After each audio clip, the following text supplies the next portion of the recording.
Kita dengar tadi penggolongan oleh Menteri Kewangan dan selepas itu saya menemui semua ahli Parlimen Pakatan Harapan mendengar pandangan mereka. Ada kegelisahan disuarakan kerana mengapa isu pertama ialah belah bagi. Mengapa tidak ada keputusan pimpinan untuk belah bagi. Dan ini juga kebimbangan disuarakan oleh Saudara Wan Eng dan juga Saudara Sabu kepada saya, tapi saya minta mereka setuju atas dasar ini. Pertama, kita dengar penjelasan Zafrul itu tidak menjawab isu-isu pokok dalam Belanjawan, tetapi ia memberikan respon yang sedikit positif tentang kebajikan rakyat. Kita menolak Belanjawan ini pada dari segi prinsipnya, unjurannya salah, unjuran pendapatan itu tidak realistik, itu tidak dijawab. Dan bila disebutkan kelulusan-kelulusan projek-projek ini, termasuk sebahagian yang kita tuntut, seperti peruntukan lebih kepada Pakatan Harapan, kemudahan untuk kawasan masa hadapan dan juga pasukan keselamatan, dan juga bantuan-bantuan bagi rakyat miskin, petani, nelayan dan sebagainya. Dia tidak hiraukan permintaan yang menyentuh kedudukan masyarakat bukan Melayu yang juga disuarakan dengan kuat, langsung diketepikan. Tetapi kerana keputusan-keputusan dia itu nampak memberikan sedikit respon walaupun dari segi asasnya itu kita tolak. Saya dapati agak sukar untuk kita memberikan penolakan keras pada peringkat awal, dan saya telah meminta rakan-rakan saya bersetuju dengan pandangan saya supaya untuk round pertama ini kita bagi laluan. Tetapi ini hanya pusingan pertama. Perbahasan teliti adalah peringkat jawatankuasa bermula hari Isnin, dan kita telah mengambil keputusan untuk meminta belah bagi seandainya di beberapa kementerian berkenaan bercanggah dengan pendirian kita dalam soal pengurusan kerajaan yang baik atau governance, dan soal penyelewengan, soal seperti mana peruntukan Dasar kerana dia mahu hanya kurangkan. Dan ini akan kita teruskan mulai hari Isnin.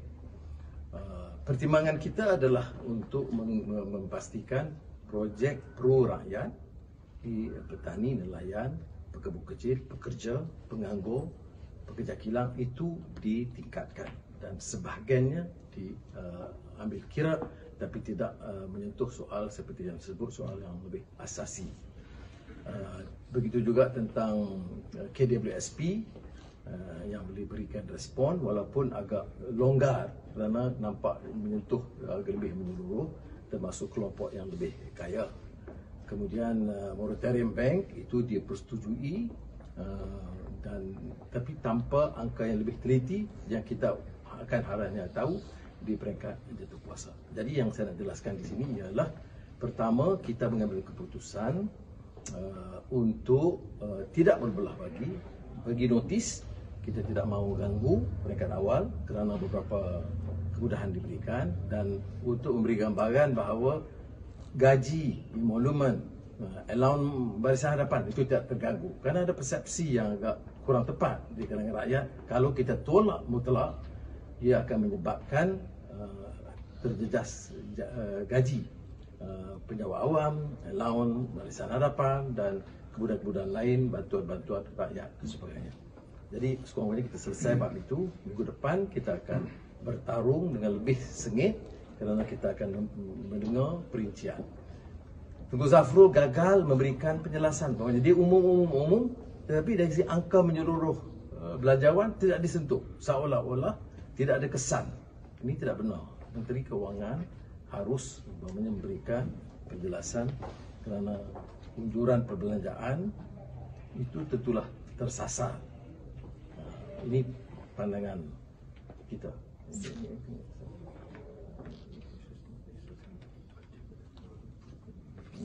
Ya, maknanya apa saya tekankan ya.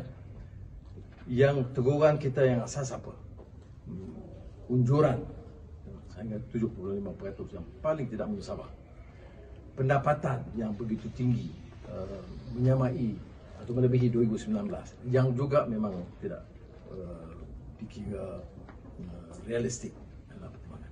Itu tidak disentuh. Jadi yang kita bantah soal asas, pengurusan kerajaan, penyelewengan, peruntukan agenda politik mereka, itu semua diketepikan.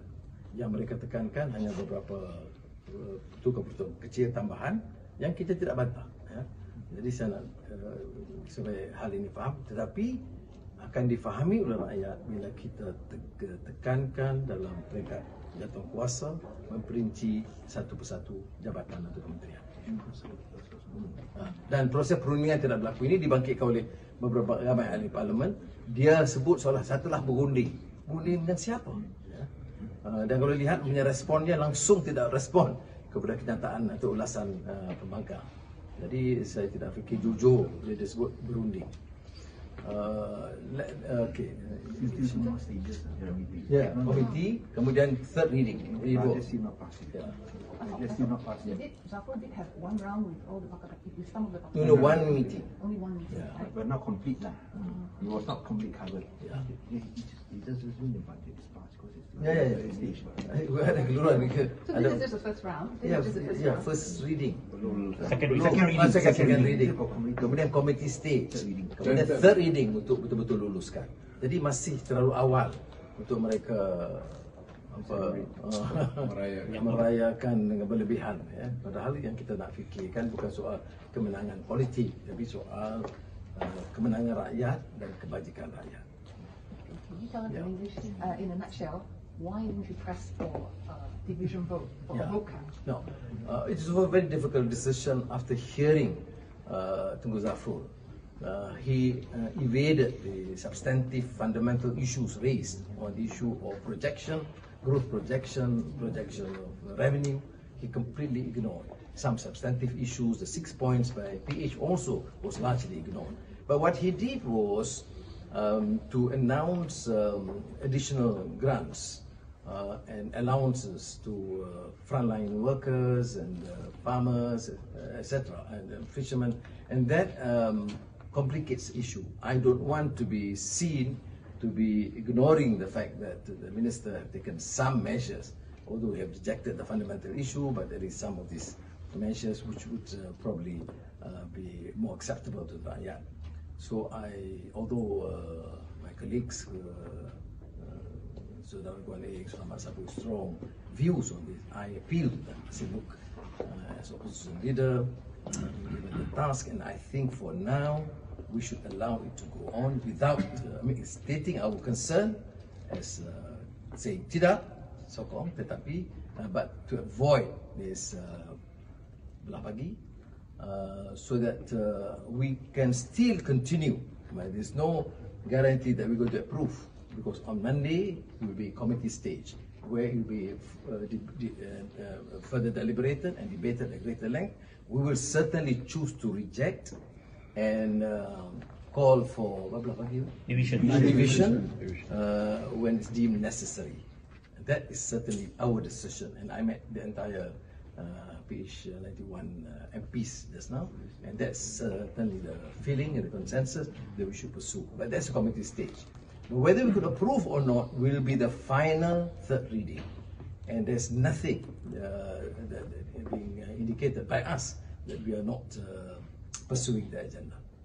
So, the reason is not because out of respect for the national powers that you did not. No, it's not because out of respect. The palace made some indications in that regard, but then the palace also talks about inclusivity, which did not happen. The palace talks about, of course, a budget that could deal with the issue of COVID-19, which, our view, is completely or largely ignored, because the budget cannot be called a COVID-19 budget in terms of the allocation passed, and the fact that many other development expenditure, etc., was raised by many of our MPs. But we do, of course, take cognizance of the views, but it does not necessarily run contrary to the spirit of the message by the king. So you took note of the improvement. There are some other questions. You took note of the improvement, and you said that you're allowed to go to the committee stage and come the third reading.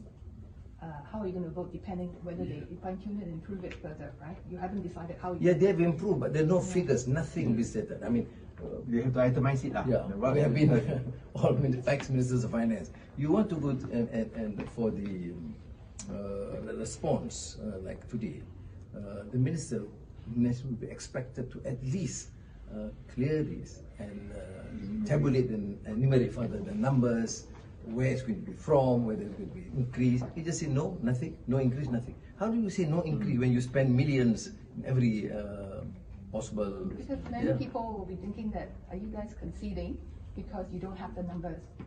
That's why you didn't press for it, because it wouldn't have made any difference. No, it will make a difference. Whether you have numbers or not will be seen at the committee and at the final stage. This is just the first reading. I mean, it's a second reading, which we did state our position, but avoided this division because there will be this committee stage debate and then further deliberations on Monday. Okay? Yeah, sorry, Dr. Sheikh. I mean, even during the committee stage, right, you all tried many times, many of you tried many times to bring up a lot of the issues to be debated, but over and again, the speakers actually like shut you all up and said that, you know, your time limit is up. And I'm sure for the committee stage, the time limit is going to be set as well, and it's going to shorten their votes. It's going to shorten the time to debate it. And usually, committee stage debates are shorter than the policy stage debates. I think as the public view how the speaker reacted and responded. I mean, blatantly biased, didn't give opportunity. Even at the time when Tengku Zafar was prepared to answer, he said, "Can you summarize? Can you sum up? Can you sum up?" It's not the duty of the speaker to stop this, especially when you actually limit the debate at the committees and the general debate at the first policy stage in the first few weeks. So I think totally unacceptable. I mean, to me, it's rather unfortunate that the speaker continued to behave this manner. You should allow for some debate. He said, no, because it depends on the minister whether you should allow for a response. Fair. But even when people were, I mean, he was giving the avenue, he kept on repeating the need to summarize and limit the time. There's absolutely no reason why you should limit the time when the decision was already made that the debate can continue. So, given that, don't you think it's going to repeat itself now? That is inviting problems from our MPs. I don't think we will take it hands down. I want to give notice that we're not taking hands down. I want to alert the speaker, please use your responsibility and your power and ensure that there is adequate avenue for MPs to express their views. So, but if they continue to push it how they tried to push it through the committee stage, would you eventually, after that, when the voting comes down to it, would you all actually do block voting? Yes. The decision is for, of course, a substantive thing. There are certain things we support, of course. Yeah, we're not going to oppose. For example, if it is a decision to help the frontliners or additional funds for COVID-19, but for some other the most popular so-called Dasar, what he did was just to reduce. We will reduce. Reduce by what? Why do you need to reduce? Why is it a necessity at this stage when people are struggling just to live? And you want to have this political apparatus. All these are not addressed, and it was addressed, but there was no response. You know, even a very fundamental economic issue of projection, growth projection, and revenue projection was not addressed. He just summarily dismissed. No detail. We come to vote. Yeah, that's from the committee stage. December 15 is the date, right? December 15. Yeah, that's a final date. So basically, you're saying on December 15. No. You before because you got every ministry Monday every day. From Monday, it'll be another ball game, different ball game. Another challenge for Every day. Muhyiddin's government. Okay, But in the long term.